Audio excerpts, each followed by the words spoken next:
I think the hardest part for me is having to say I have AIDS. I've been bereft having it, and I've been shocked and ill. I never thought of being ashamed.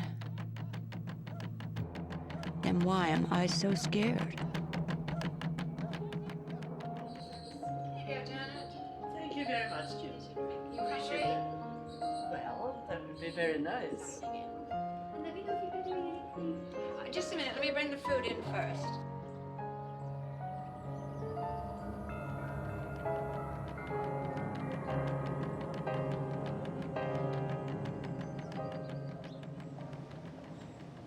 I met Ian in Cabaret, and we eventually fell in love, and we were married.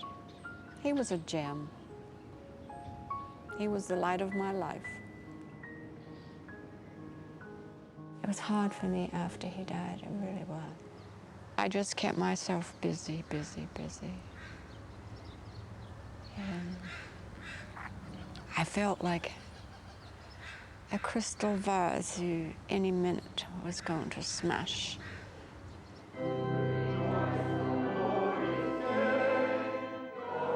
Then it was February, my birthday. I was in church and I saw this pamphlet on volunteer submission. So that clicked in my mind. It's something I'd long wanted to do but had forgotten about. I was 62 years old, but I could still make a difference. Sometimes I wonder, with the people in the world that are suffering, going hungry, why is this happening? I don't think it's God's fault. He gave us brains, and we have to use them. I took the pamphlet home and decided to apply for work overseas. I was posted to Kisulo in western Tanzania to act as secretary to Bishop Mpango of the Western Diocese of Tanganyika. I fell in love with Africa. Working there with people who have so very little is a humbling experience. But Africa itself somehow is magical. The dirt, the dust, the horrors, the wonderful people, the laughter and the joy. This is one here of the bishop dancing. The minute you get out of the car, you dance, because they're all greeting you with green fronds and dancing and singing. This is a lovely picture of Mama Rose, the bishop's wife, Margaret. The mother is called after the firstborn's name. She was called Mama Rose because Rose was her first child. They had never met my children, so to be polite, they called me Mama June. Well, I first went to look at the children in school. Actually, I had no intention of teaching that day. I just wanted to sort of check out the place. This is pictures of the classroom and nothing on the walls. That's really when I decided that I had to draw something to put on the walls. Before long, I found myself teaching school, and like most teachers, I learned so much. This photograph is of my last day in school, when I'm having to tell the children that I have to go to Canada because I'm very ill. Today I'm very sad. I must go to Canada because I must see a doctor. And Nita Rudy means I will return. I had become very ill in 1996. At first I thought it was just malaria, but then I began to get all these bruises all over my arms and legs. They were so concerned at the mission, they insisted I come home to get checked out. I didn't want to come home. I never brought anything with me. I was going back. I had work to do. It took about 3 months before they found out what was wrong with me, and I was near to death several times. Nobody thought to do the tests. I didn't fit the pattern, you see. But one day, my doctor came in to tell me I had AIDS. Initially, I was shocked. I couldn't believe it. And then I just thought to myself, well, what can you do? You have this, you've been diagnosed with AIDS. You can't do a single thing about it. So accept it and pick up the pieces and carry on with your life. So part of keeping going is volunteering. I help with education programs at our local AIDS organizations and do peer counseling. And so, unless you call it crisis, I can listen to them and be there for them, but the difficulty for me, being the age I am having AIDS, is that you have no support from people your own age group. I'm living in a very nice condominium, and it's very difficult. You just don't go around and say, I'm HIV positive.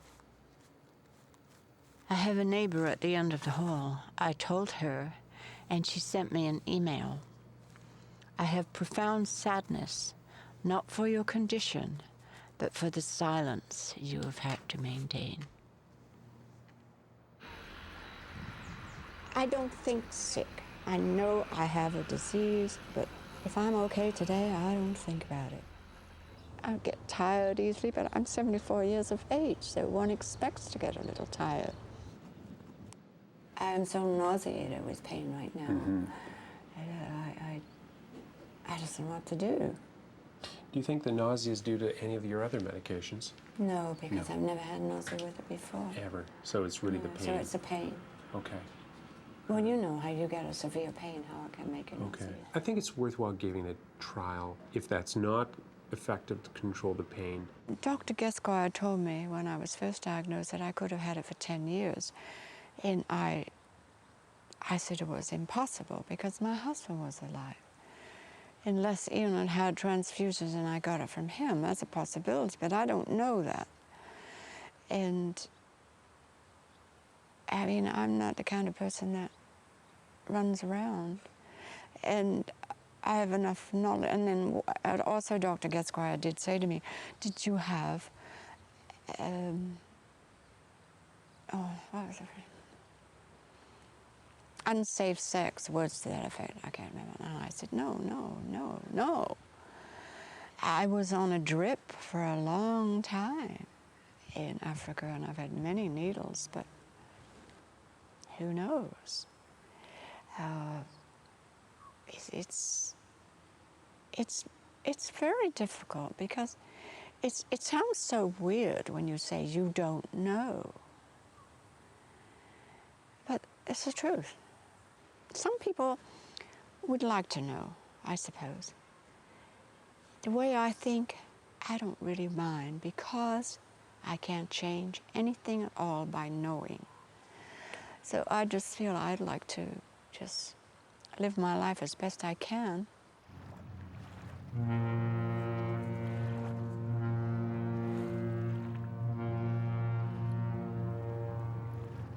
I've always longed to go back to Tanzania. So, after 5 years, I am going back to the mission and to talk to AIDS organizations and help if I can. I feel like it has come full circle. Do you think they're going to see you coming back and this is Mama June and their great teacher and now you have a disease and that they might judge you negatively? Yes and no. Be like here, there's always some. But generally speaking, I don't think so. Do you think that'll have an impact? Yeah, I think it will. I think it will. Because it's not something that they anticipate. Nobody at the mission in Kasulu knows I have AIDS. We keep in touch. The topic of AIDS just never comes up, and I guess I never really wanted to discuss it. I think they will be all right, but I'm very apprehensive. I'm scared. Bye-bye. Bye-bye. In for a penny, in for a pound.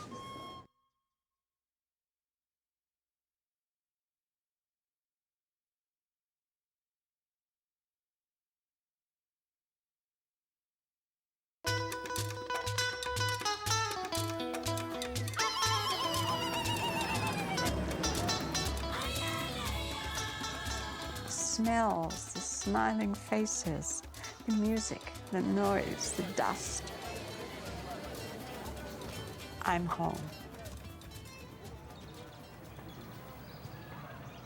When I left Tanzania in 1996, I had only heard of one case of AIDS. Nobody was talking about it. By then, the epidemic was beginning to spread, but still, the subject was taboo. As we find at home, the most impassioned forces behind AIDS organizations are themselves HIV positive. WMATA is run by men and women living with HIV. With little funding and resources, they provide counseling, a medical clinic, testing, home care support, and develop community awareness programs. I felt so strongly that I had to tell these really wonderful people that they were not alone, that I was also HIV positive. How did you prepare yourself to receive the reaction from those people who are going to view this documentary? It's always hard to tell somebody that you have something, but people look down their noses at, it's AIDS. Myself, I'm HIV positive. I tested and found that I am HIV positive since 93, 13 October. Myself, I'm living with HIV for the past 12 years now. Of course, I can say without the help of WMATA, I wouldn't have done anything, and maybe I would have already been dead by now. We are now talking of approximately 10% of the Tanzanian population being infected with the virus. Now, that means a lot when it comes to the family and the reproductive issues. You find we have too many orphans to support.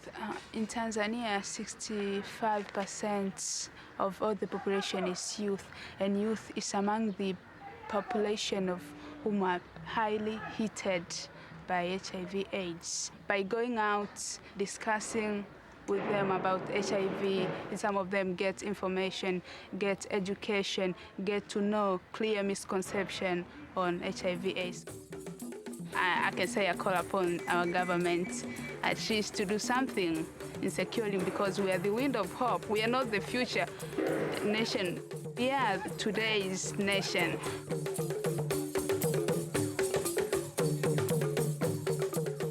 WMATA's dancers sang a message about the AIDS virus. Stop blaming each other, blame the virus. Each one of these vibrant, dedicated young people is living with HIV.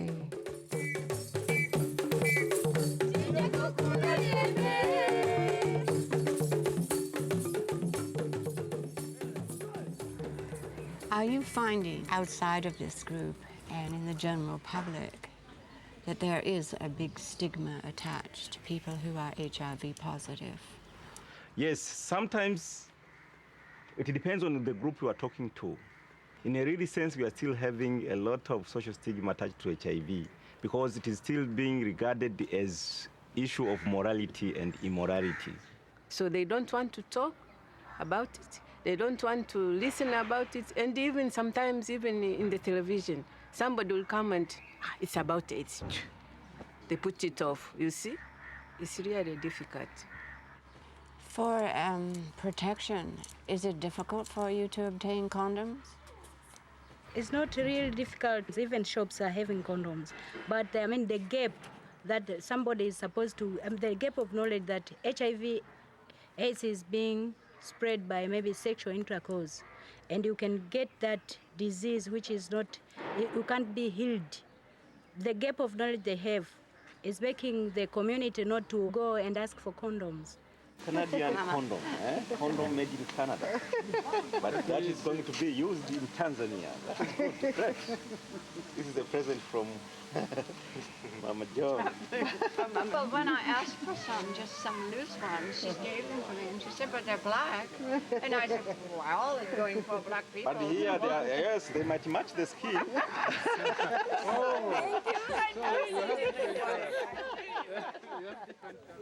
Tanzania is beginning to see the devastating effects of AIDS on families.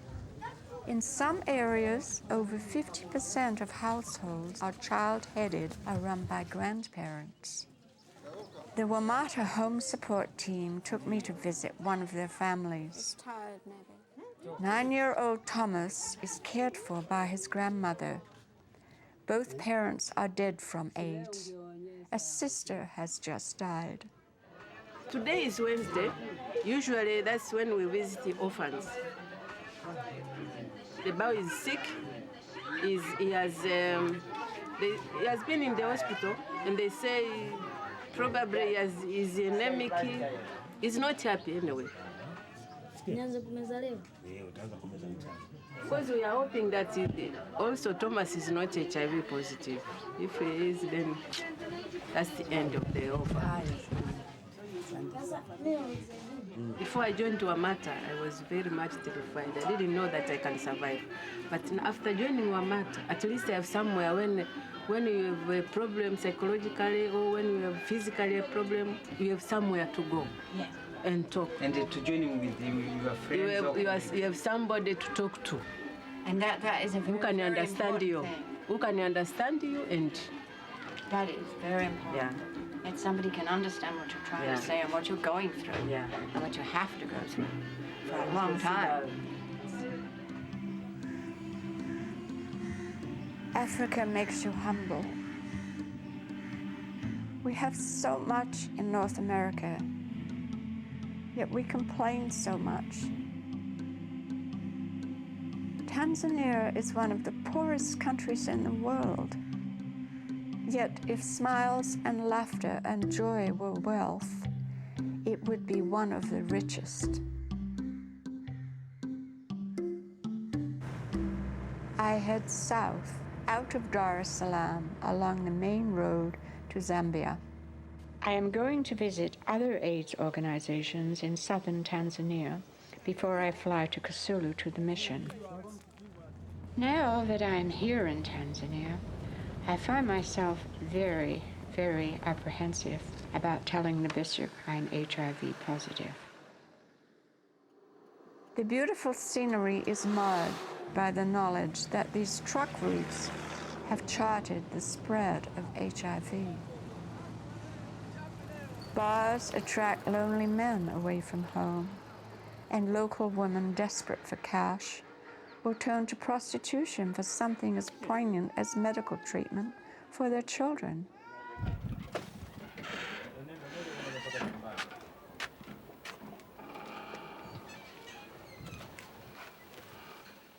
Mustafa is an orphan. He lost both parents to AIDS. He lives with his 2 sisters, an ailing granny, 4 young cousins in this tiny hut. He is cared for by an aunt. Her husband is also dead. Mustafa is one of over 2,600 AIDS orphans in the small town of Songea, with almost no facilities to care for them. There is one orphanage, the Good Samaritan, funded by a local resident out of his own pocket and staffed by volunteers.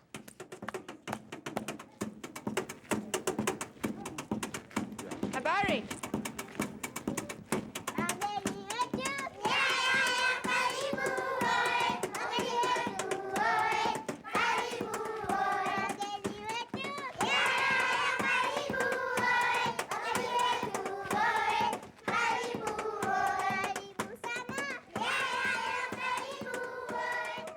I asked Martin about his orphanage.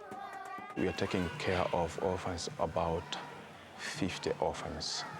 the number of those who are suspected with AIDS is not known. We program that they should come only a day because we don't have ability to accommodate them here. We feed them every day with porridge. Some children, after getting the porridge here, he don't get anything until the next day to get porridge here. So the problem we have. There is about 2,600 orphans within the Songea district. And the Good Samaritan Mission has afforded to take only 50 because we get funds from our staff members' contributions, you see, and other people who have a Samaritan heart to support others who are in need. Yeah, that's why we are able to take just a few children.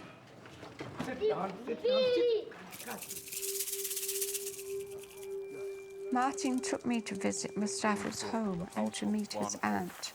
Is that like his little mother? Yes. Marahaba. This is This Abari one of her child is behind the house. Here was one of the saddest sights I came across in Tanzania. A young girl propped up against the outside wall in the hot sun, clearly in the final stages of AIDS. She looks to be Missouri? not so good today. Unaitwa nani? Semeni. Semeni. Ah, her name is Semeni. Jina lake nani? I asked her that why didn't they take to hospital to see doctors, say They to don't see the have money to doctor. take to a doctor. Yeah, to take to the doctor for medical checkup. Poor thing. She said that also herself she's not capable to do jobs because she's being suffering from tuberculosis. Herself? Yeah, herself. She has tuberculosis. Oh, well, it's So she can't work hard. Yeah. No, I guess not. Do you get any medication? Mpata matibabu? Nilipata matibabu pela She can't manage to go to get treatment. Yeah. She must get very tired. Yeah, sure. Kwa unachoka sana. Inachoka? Anachoka. Unachoka.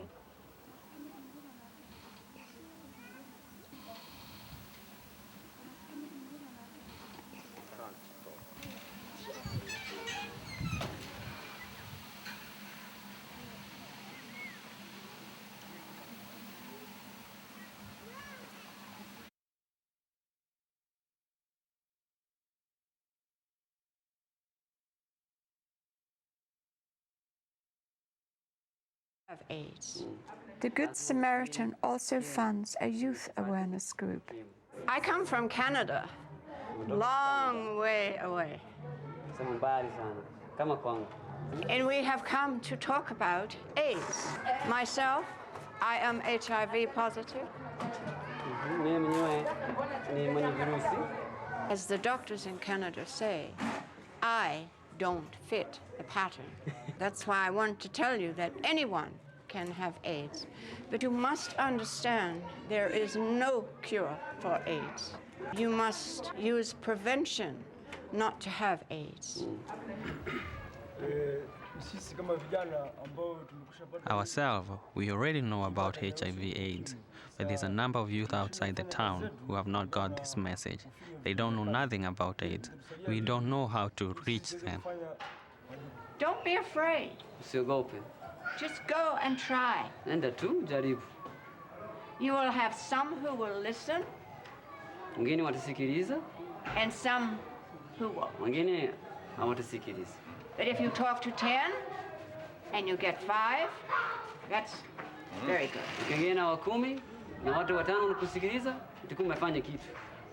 Spread the word. Spread the word.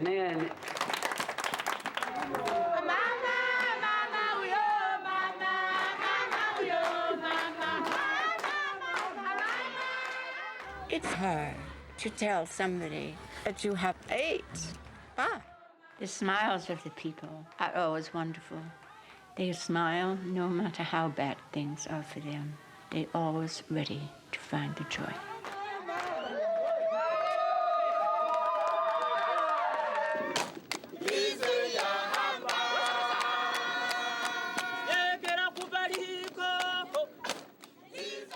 The youth group makes public presentations about HIV and AIDS prevention. They use every means at their disposal to get the message across. Songs and traditional dance, plays,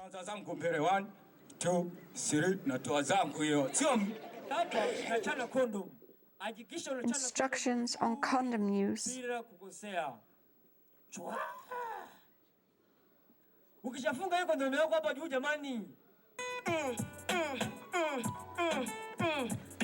and even rap music.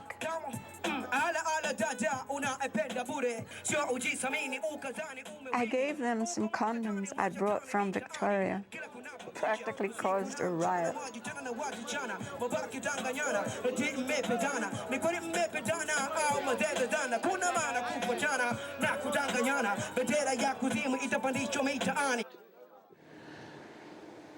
Away from the small towns and the truck route, the problem of AIDS is still spreading. People live in way out villages. They have no electricity, they have no water, they have no radio. They don't know what's going on in the outside world. Their main concern is putting one meal a day on the table.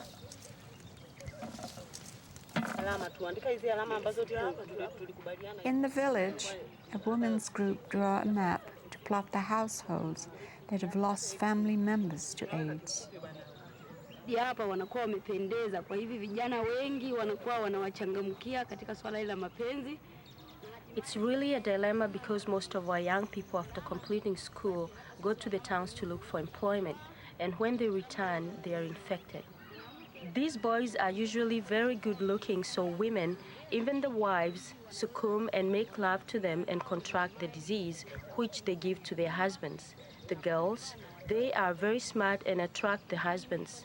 I think instead of letting the school leaders go to the cities, we should encourage them to live here, give them a plot of land to till, and they will be safe. Tunachoweza kujiandaa kwa hilo ili kupunguza kazi hii ya ukimwi.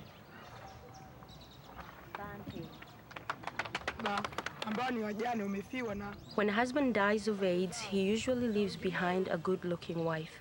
Our customs say that the husband's brother should marry that widow. So the AIDS passes to the brother and to his original wife. I think this custom of inheriting wives is really spreading the virus. We lose our children because we have no money. You're married, but the father doesn't care much for the child because he's busy with other matters, and you don't have money to take your boy or girl to the hospital, and so they die. Kingine kinachotufanya wamama tuweze kufanya mapenzi nje ya ndoa. The best way is for the wife to have an economic generated activity so they are not tempted into prostitution. You think you earn 500 shillings, but the price you really get is this disease you can't cure.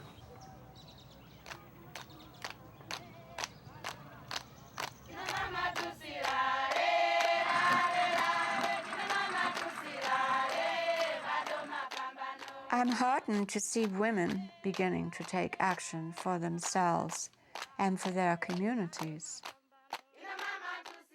This women's group organized a public meeting, which I am invited to speak at.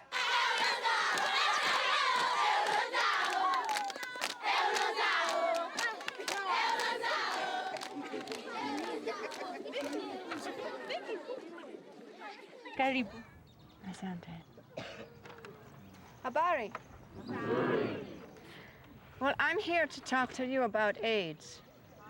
Anybody can have AIDS. I have AIDS. Yeye anayarithi ukimwi pia.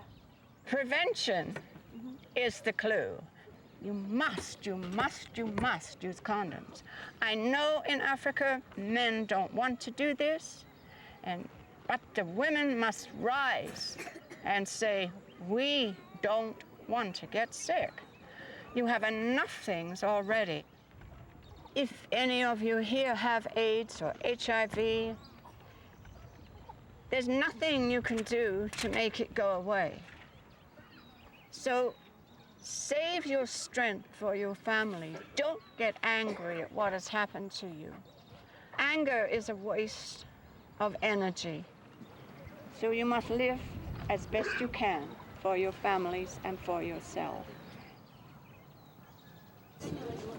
When it gets too hot outside, we crowd into a schoolroom for more lectures. You couldn't ask for more eager students. Mnaiona hivyo?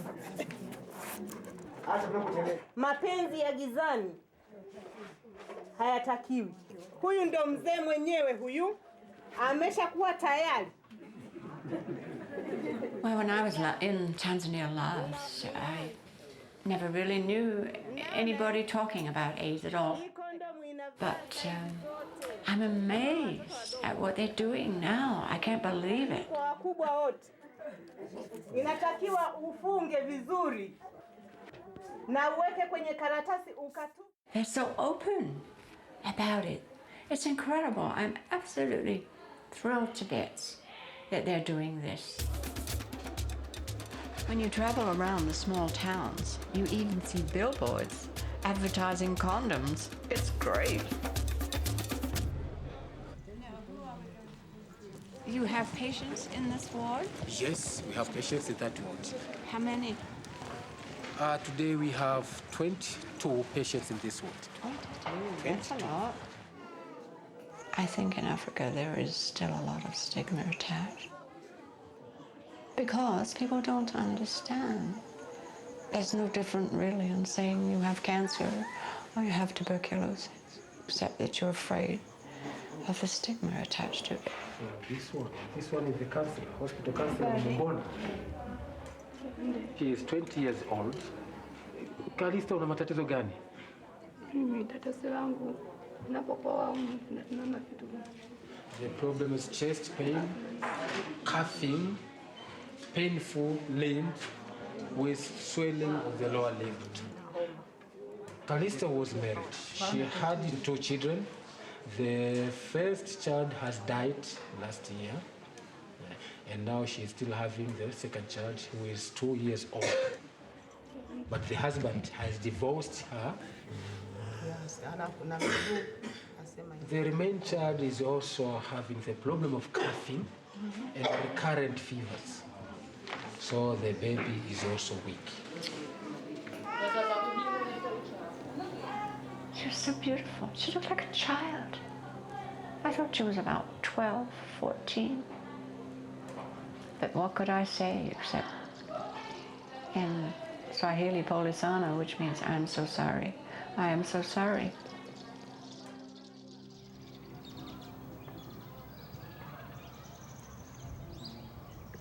In a couple of days, we will be flying to Kasulu, back to the mission. I find myself more and more apprehensive about telling them about my condition, especially the bishop. Right now, I just don't want to do it, to be honest.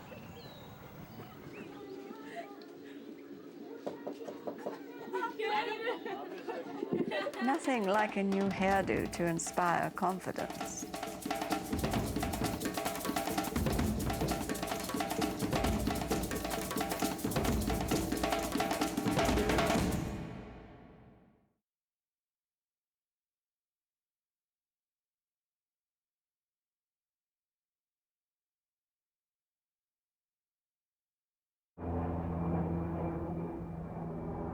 I really don't think in Kasulu I could stand up and say, I have AIDS.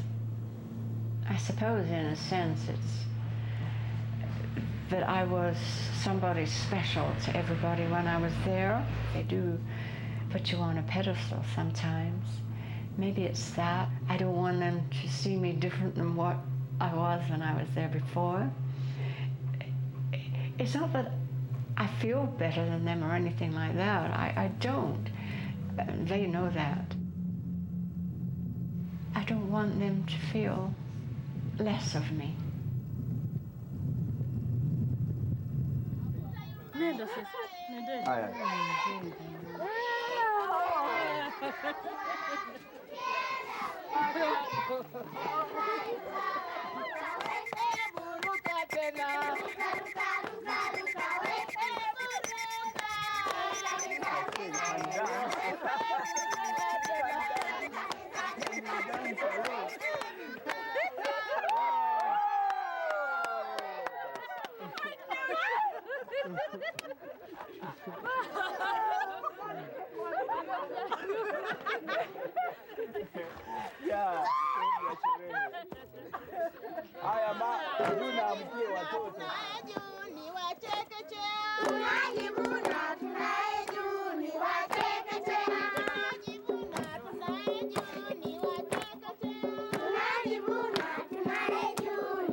Where is he?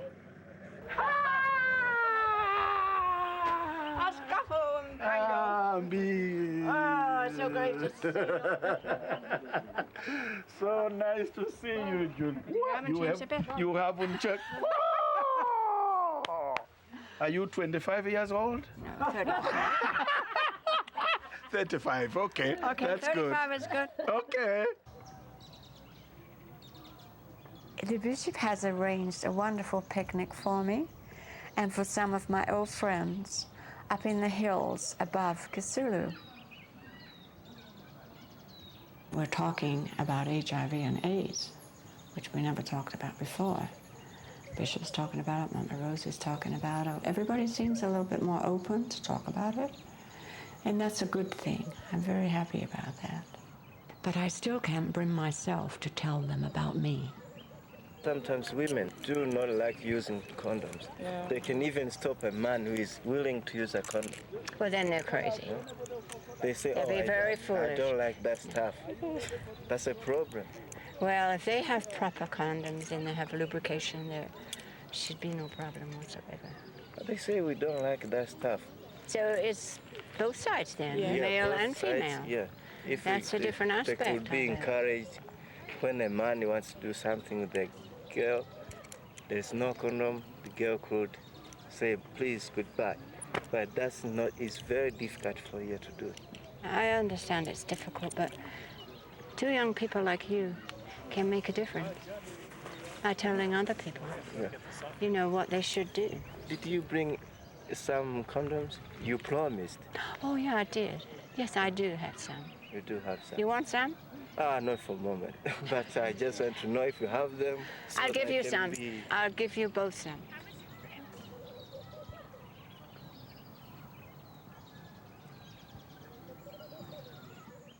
It's great. I'm overwhelmed, actually, by how much they are so happy that I've come back again. It's lovely.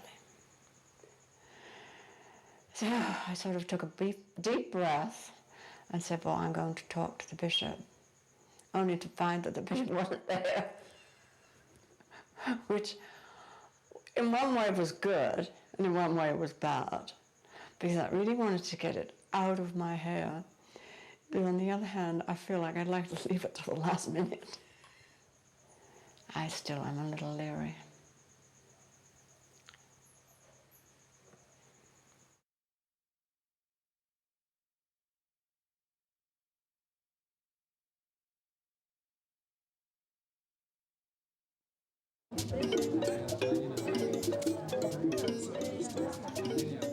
So, a patient who is an AIDS patient, and when an HIV positive, there are two things different. This one is in our case less likely to infect others because everybody is fearing him. But the one who is the HIV positive, you know that nobody knows that thing is a patient or not. People are walking in the streets while they are positive until volunteer counseling and HIV testing, the way we are using here. Do you find that people are coming to get tested for AIDS? Yes, because of activities of creating awareness of this volunteer testing, the people are responding now. They are coming, but the number is increasing. From the one case from 1986, it's becoming about. Of course, I don't have data now, but it's now since last year, so there were 384. 384 cases diagnosed within the hospital within the district. Do you think you're going to see more patients with HIV and AIDS before it gets better? Because to make it better, you've got to have the education, right? I think if you give education, people whether that the disease has no cure, has no vaccine by now. There's no cure. The community should know that. But I can say that the number of cases are increasing. Yeah. I think people have been incubating the HIV. Now the disease is coming up. And our beds are very few. I talked to the doctor about education in the schools. Well, they're trying to do it, but I don't know how much they're doing. But if you don't teach the young people, the young teenagers, you have no hope.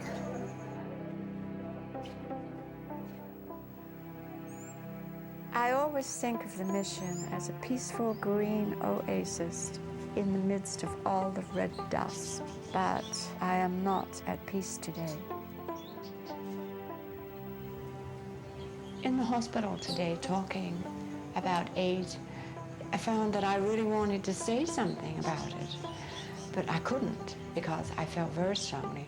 The first person I must tell is the bishop because I was a volunteer in mission for him.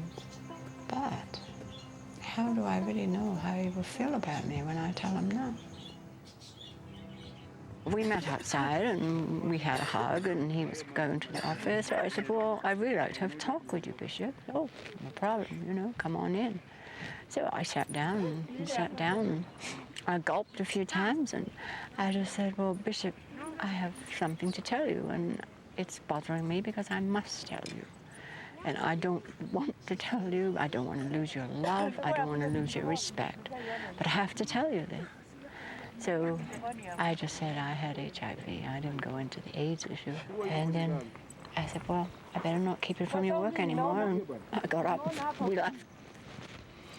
And we walked outside, and that's it. I wasn't really quite sure of his reactions. And then he said, he was saying goodbye, and I said, oh, give me a hug, eh? So he gave me a hug.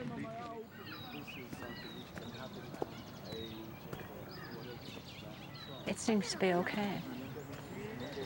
Thank God. Fear is not love.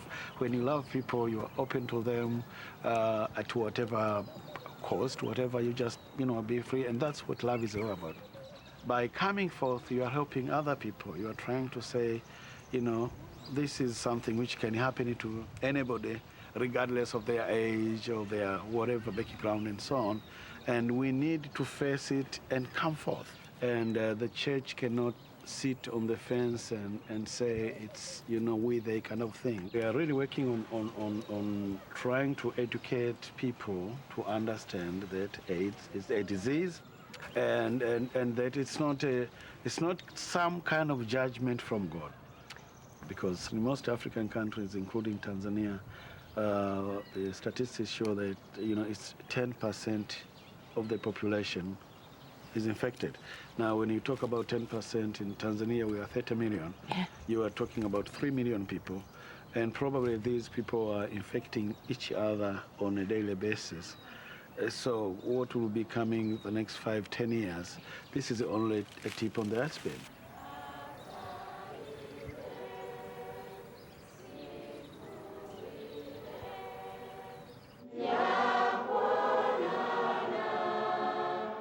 Wasa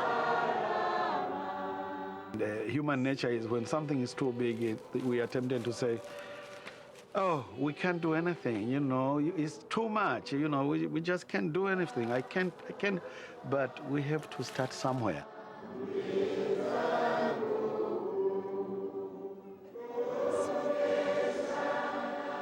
Did I make a difference?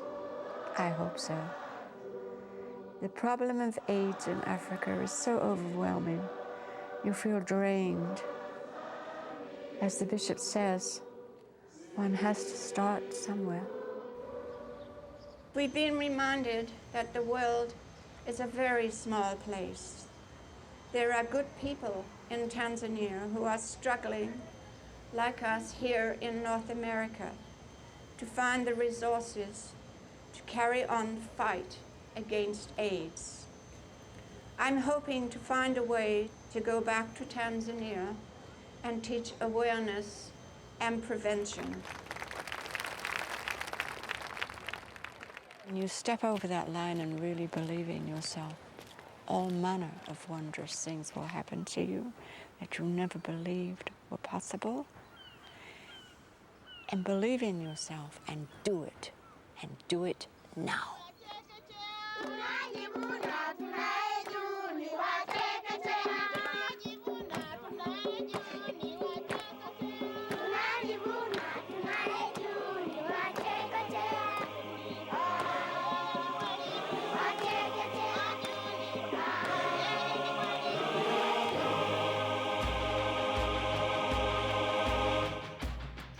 Hey,